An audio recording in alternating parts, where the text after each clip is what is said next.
လူတိုင်းဟာတနေ့တာရဲ့3ပုံ1ပုံခန့်ကိုအိပ်ဆက်ခြင်းနဲ့ကုံဆုံးကြပါတယ်အဲ့ဒီလိုအိပ်ပျော်နေတဲ့အချိန်မှာကျွန်တော်တို့အားလုံးဟာတခြားကဘာတစ်ခုကိုရောက်သွားသလိုမျိုးထူးဆန်းတဲ့အဖြစ်အပျက်တွေကိုကြုံတွေ့ရလိမ့်ရှိပါတယ်အဲ့ဒါကတော့အိမ်မက်တွေပဲဖြစ်ပါတယ်ကျွန်တော်တို့ဘာကြောင့်အိမ်မက်မှတ်ကြတာလဲအဲ့ဒီအိမ်မက်တွေကဘာတွေကိုဆိုလိုတာလဲဒါဟာအုံနောက်ရဲ့လှုပ်ဆောင်ချက်တတ်ပဲလားဒါမှမဟုတ်ကျွန်တော်တို့ရဲ့စိတ်အခြေအနေကိုပြသနေတာလားဒီနေ့မှာတော့အိမ်မက်တွေရဲ့နောက်ွယ်ကစိတ်ရင်စားစရာကောင်းတဲ့လျှို့ဝှက်ချက်တွေကိုပြောပြပေးသွားမှာပါသိပ္ပံပညာရှင်တွေနဲ့စိတ်ပညာရှင်တွေကအိမ်မက်မှတ်ခြင်းနဲ့ပတ်သက်ပြီးအယူအဆအမျိုးမျိုးထုတ်ဖော်ခဲ့ကြပါတယ်အဓိကအချက်တွေကတော့တနေ့တာလုံးကျွန်တော်တို့ကြုံတွေ့ခဲ့ရတဲ့အဖြစ်အပျက်တွေတင်ယူခဲ့တဲ့အရာတွေကိုအုံနောက်ကပြန်လည်စီစစ်ပြီးရည်ရှိမှတ်ဉဏ်အဖြစ်သိသိတဲ့အခါအိမ်မက်တွေပေါ်လာတတ်ပါတယ်ကျွန်တော်တို့ရဲ့စိတ်ထဲမှာဖိနှိပ်ထားတဲ့စိုးရိမ်စိတ်တွေဝမ်းနည်းမှုတွေနဲ့ပျော်ရွှင်မှုတွေကိုအိမ်မက်တွေကတဆင့်ပြန်လည်ဖြေဖျောက်ပေးတာဖြစ်ပါတယ်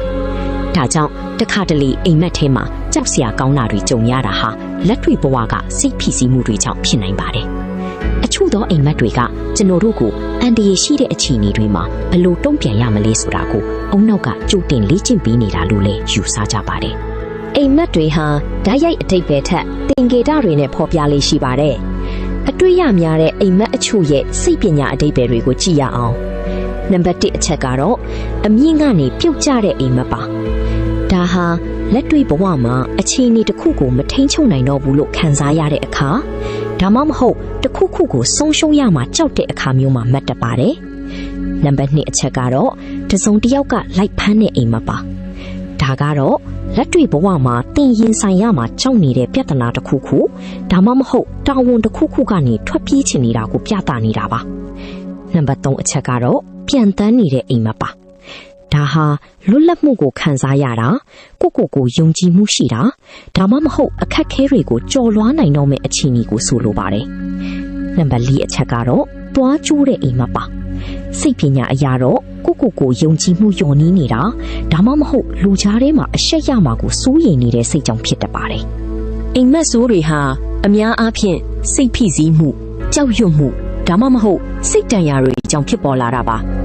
အိတ်ခါနီးမှာစိတ်လှုပ်ရှားစရာရုပ်ရှင်တွေကြည့်ခြင်းဒါမှမဟုတ်အစားအသောက်အလွန်အကျွံစားခြင်းကလည်းအိမ်မက်ဆိုးတွေကိုဖြစ်စေနိုင်ပါတယ်ဒါပေမဲ့အိမ်မက်ဆိုးတွေဟာတင့်ရဲ့စိတ်ကကျန်းမာရေးမကောင်းတဲ့အချက်တွေကိုတတိပေးနေတာလည်းဖြစ်နိုင်ပါတယ်အိမ်မက်တွေဟာကျွန်တော်တို့ရဲ့အတွင်းစိတ်နဲ့အုံနောက်အကြားကဆက်သွယ်မှုတစ်ခုပဲဖြစ်ပါတယ်အိမ်မက်တွေကိုမှတ်သားထားပြီးပြန်လည်ဆန်းစစ်ကြည့်မယ်ဆိုရင်ကိုယ့်ရဲ့စိတ်အခြေအနေကိုပိုပြီးနားလည်လာနိုင်ပါတယ်တင်ရောအခုတလောဘလို့ထူးဆန်းတဲ့အိမ်မက်တွေမှတ်ဖူးလေကွန်မန့်မှာပြောပြခဲ့အောင်နော်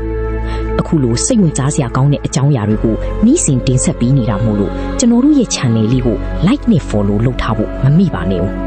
အားလုံးပဲကောင်းမွန်စွာအိပ်ဆက်အနားယူနိုင်ကြပါစေ